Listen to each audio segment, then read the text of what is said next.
அனைவருக்கும் வணக்கம். பெரியவர்களே, சகோதரர்களே, சகோதரிகளே, வெயில் காலம் 3 நாட்களாக வீடியோ போட முடியல. எப்படி இருக்கீங்க? நிறைய மோர் சாப்பிடுங்க, குளிர்ச்சியான உணவு சேர்த்துக்குங்க, எல்லோரும் ஆரோக்கியமாக இருக்கணும். நாம் இதுக்கு முந்தைய வீடியோ லக்னத்திலிருந்து 6ஆம் பாவம் ஒரு மனிதனுக்கு வாழ்க்கையை எப்படி வெற்றியடைவார் அப்படிங்கிறத பற்றியும் எல்லாம் பார்த்தோம். இப்போ லக்னத்திற்கு 7வது வீடு. 7வது வீடு அப்படிங்கிறது கலத்திரஸ்தானம்.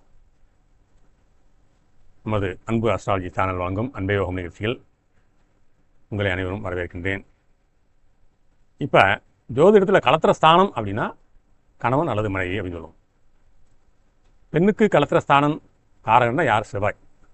ஆணுக்கு கலத்திர காரகன்னா சுக்கிரன். இப்போ இந்த 7வது வீட்டு உபநட்சத்திரம். இப்போ ஒரு மீன லக்னமாக இருந்தால் கன்னியா ராசி 7வது வீடு.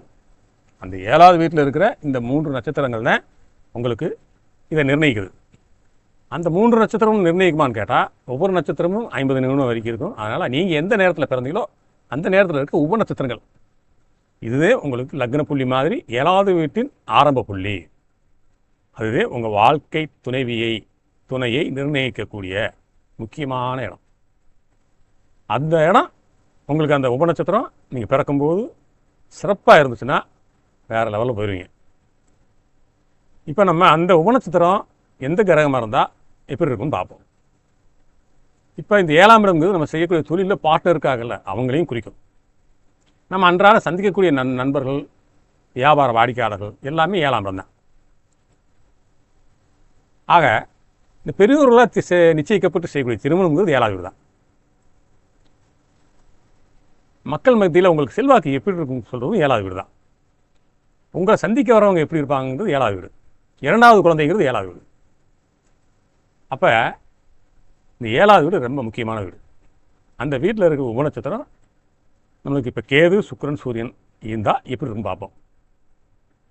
இப்போ 7வது வீட்டிற்கு உபநட்சத்திரமாக கேது அமைந்தால் உங்களுக்கு அமைக்கக்கூடிய துணைவன் ஆன்மீக நாட்டம் கொண்டவராகவும் உலக ஆசைகள் அதிக பற்றில்லாதவர்களாகவும் இருக்க வாய்ப்பு இருக்குது. சில நேரங்களில் ஜாதகர் தனது துணையை மற்றவங்களுக்கு தெரியாமல் அல்லது மிக ரகசியமான தேர்வு செய்யலாம். தம்பதியர்களுக்கு இடையே அவ்வப்போது கருத்து வேறுபாடுகள் அல்லது ஒரு விதமான ஈடுபாடற்ற நிலையை ஏற்படுத்துவார் இந்த கேது. அவர் ஞானகாரகனா இல்லையா? சண்டையில் விட்டு வேடிக்கை பார்ப்பார். அப்போ தான் நீங்கள் எல்லாத்தையும் வெறுப்பீங்க. அதே மாதிரி கூட்டு தொழில் செய்கிறவங்ககிட்டையும் பெரும்பாலும் உங்களுக்கு செட் ஆகாது. தனியாக தொழில் பண்ணுறது நல்லது. யாரையும் நம்பி முதலீடு செய்யாமல் தனித்து செயல்படுவது இவருக்கு வெற்றியை தரும் நண்பர்களே. எதிரிகள் யார் என்றே தெரியாது. அவர்கள் கண்ணுக்கு தெரியாமல் பின்னால் இருந்து வேலை செய்வார்கள். இது கேது வளர்ந்தான். தனியை விரும்புவார்கள். மக்கள் மத்தியில் இருந்தாலும் நடுவில் போய் வைக்க மாட்டாங்க. ஒரு ஓரமாக நிறைய வேடிக்கை பார்ப்பாங்க. இதை ரசிப்பாங்க. விலகியே நிற்கும் குணம், சுபாவம் இவங்களுக்கு இருக்கும். அதே மாதிரி வழக்குகளில் திடீர் திருப்பங்கள் அல்லது இழுபறிகள் ஏற்படும்.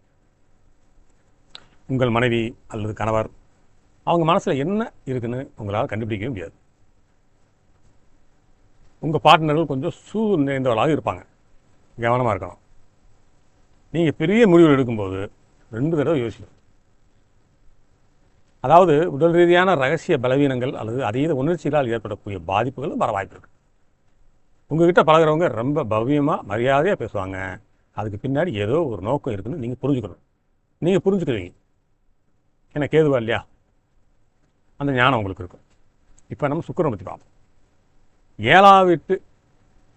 7ஆம் வீட்டின் நட்சத்திரத்தில் வரக்கூடிய சுக்கிரன் உபநட்சத்திரமாக இருந்தால் எப்படி இருக்கும்? நான் ஏற்கனவே சொன்ன சுக்கிரன் கலத்திரகாரன் என்பதால் வரக்கூடிய மனைவி அழகாக இருப்பாங்க. கணவனாக இருந்தாலும் சரி. கலைநயம் மிக்கவர்களாக இருப்பாங்க. கலைக்குக்காரன் சுக்கிரன்.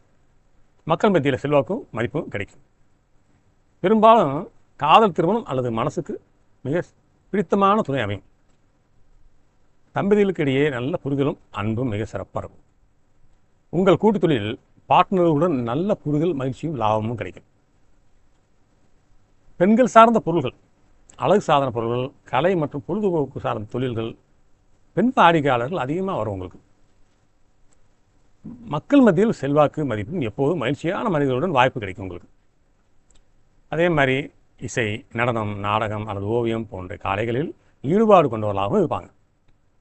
கலைத்துறையிலும் ஆர்வம் கொண்டவராக இருப்பாங்க. கலைத்துறை என்பது சினிமா, நாடகம் எல்லாமே. ஒரு சமையலில் கூட திறமை இருப்பாங்க. ஆடம்பர பொருள்கள், அழகு சாதன பொருள்கள், கலை மற்றும் பொழுதுபோக்கு சார்ந்த தொழில்கள் இவர்களுக்கு பெரும் புகழை தேடித்தரும். உங்களை சந்திக்க வரவங்களும் அதே மாதிரி இருப்பாங்க.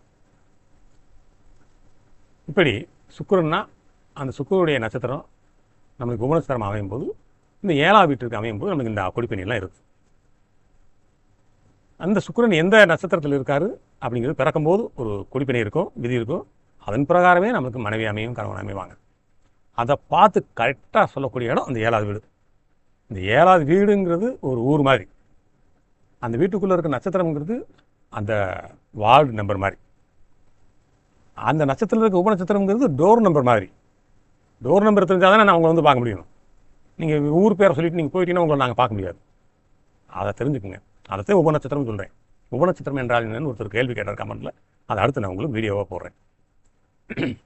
இப்போ சூரியன் 7ஆம் பாவ உபநட்சத்திரமாக இருந்தால் எப்படி இருப்போம்? கணவன் அல்லது மனைவி யாராக இருந்தாலும் ரொம்ப கௌரவமானவர்கள் இருப்பாங்க. அவங்ககிட்ட ஒரு ஆழ்மை திறன் இருக்கும். கொஞ்சம் பிடிவாதம் இருக்குமே தவிர நேர்மையில் அவங்களை அழைச்சிக்க ஆளே இருக்காது. அவங்க பெரும்பாலும் அரசு வேலையிலையோ அல்லது பெரிய நிர்வாக பொறுப்பிலையோ இருக்க வாய்ப்பு அதிகம். அவங்க சொல்லி நீங்கள் கேட்டு நடக்கணும்னு அவங்க எதிர்பார்ப்பாங்க. ஆனால் நேர்மை இருக்கும். நீங்கள் பிஸ்னஸ் பண்ணுறீங்கன்னா உங்கள் பார்ட்னர் ரொம்ப கண்டிப்பானவராக இருப்பார். ஆனால் அவரால் உங்களுக்கு ஒரு கௌரவமும் கிடைக்கும். மக்கள் மத்தியில் நீங்கள் ஒரு பவர்ஃபுல் ஜோடியாக இருப்பீங்க. கணவன் மனைவி ஒரு மரியாதைக்குரிய தம்பதியாகவும் உங்களை உலகம் பார்க்கும். சூரியனா இல்லையா? அமையக்கூடிய மனைவி அல்லது கணவன் ரொம்ப அதிகாரம் முக்கியமாக தான் இருப்பாங்க. ஆனால் ஒரு விதமான ஆணவம் அல்லது நான் சொல்வது தான் நடக்கணுன்ற பிடிவாதமும் அவங்ககிட்ட இருக்கும். அதே நேரத்தில் அது ஒரு நியாயமாகவும் இருக்கும். அவங்க சொல்கிறப்ப நம்மளுக்கு தவறாக தெரிஞ்சாலும் அதுல ஒரு நேர்மை இருக்கும். 7ஆம் பாவ சூரியன் உங்களை மக்கள் நல மேம்பாட்டுத் துறைகளில் ஈடுபட வைப்பார். அல்லது பொதுநலத்துறை PWD வேலையை பார்க்கக்கூடிய யோகத்தையெல்லாம் கொடுப்பார். வெளிநாடுகளோட அல்லது மற்ற நாடுகளோட தூதரகம் உறவு வச்சுக்கிறது பார்த்தீங்களா? அது சார்ந்த அரசாங்க அதிகாரிகளோட நெருக்கமான தொடர்பில் இருக்கிறது இவங்களோட தனித்தன்மை. சில நேரங்களில் அது மக்கள் எதிர்ப்பாளர் என்கிற நிலையையும் தரும். ஏன்னா பொதுமக்களோட கருத்துக்கு மாற தன்னோட கொள்கையில் உறுதியாக இருக்கிறதுனால. அந்த உறுதியாக இருக்கிறதுங்கிறது சூரியன் ஒரு விதமான எதிர்ப்பையும் சந்திக்க வேண்டி வரும். சமுதாயத்தில் இருக்கிற பெரிய அதிகாரிகளாக இருக்கிறது இவங்க தான். விஐபிகள் இவங்களோட தொடர்பில் இருக்கிறவங்களுக்கு எப்பவும் ஒரு பக்கபலமாகவே இருப்பாங்க. விஐபிகள் கொஞ்சம் சவாலாகவும் இருக்கும். அதெல்லாம் எதிர்நோக்கக்கூடிய திறமையும் இவங்களுக்கு இருக்கும். ஆக சூரியனாக இருந்தால் இது போன்ற அமைப்பெல்லாம் ஆயிருக்கும். அடுத்த வீடியோவில் சந்திரன், செவ்வாய், ராகு அப்படிங்கிற 3 கிரகம் 7ஆம் பாவ உபநட்சத்திரமாக வந்தால் இப்படி இருக்குன்னு பார்ப்போம். எனக்கு சப்ஸ்கிரைப் செய்தவர்களுக்கும் இனிமேல் செய்ய போபவர்களுக்கும் இந்த அன்பு அஸ்ட்ராலஜி சேனலை பார்க்கும் ஒவ்வொருவருக்கும் இன்னும் மனமார்ந்த நன்றி.